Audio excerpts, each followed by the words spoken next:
জীব জীবস্ব জীবনম, একটা জীব আরেকটা জীবকে আহার করে জীবন ধারণ করে।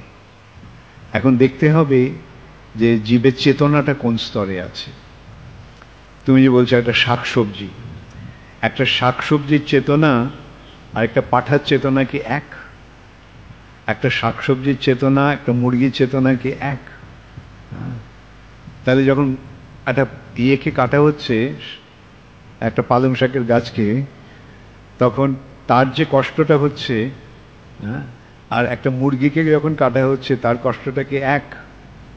আচ্ছা, তা এখন যখন এই যে যত বেশি চেতন তত তার বেদনার অনুভূতি, আর সেই মৃত্যুর সময় তার বেদনাটা তার সারা শরীরে ছড়িয়ে পড়ে। এই যে কষ্টটা, আর সেই শরীর ওই সেই মাংসটা যখন খাওয়া হচ্ছে তখন সেই পশুটা মৃত্যুর সময় যে বেদনাটা পেয়েছিল, ব্যথাটা অনুভব করেছিল, সেই ব্যথাটা ওকে গ্রহণ করতে হচ্ছে। তার ফলে সে সেই বেদনার ব্যথার ভাগীদার হচ্ছে।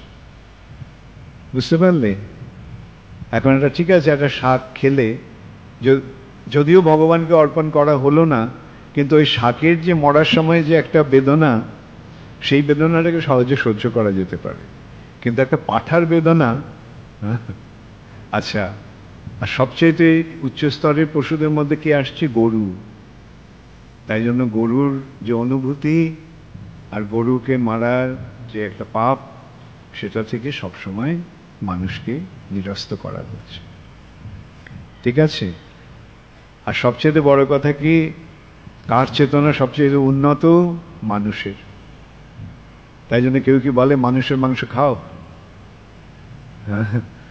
যারা মাংসাশী তারা কি, হ্যাঁ, বড় জোর ওই মুরগির মাংস, পাঁঠার মাংস, ছাগলের মাংস, ছাগল তো খায় না, অথবা এই ধরনের ইয়ে খেতে খায় তারা, কিন্তু এগুলো না খাওয়াই ভালো।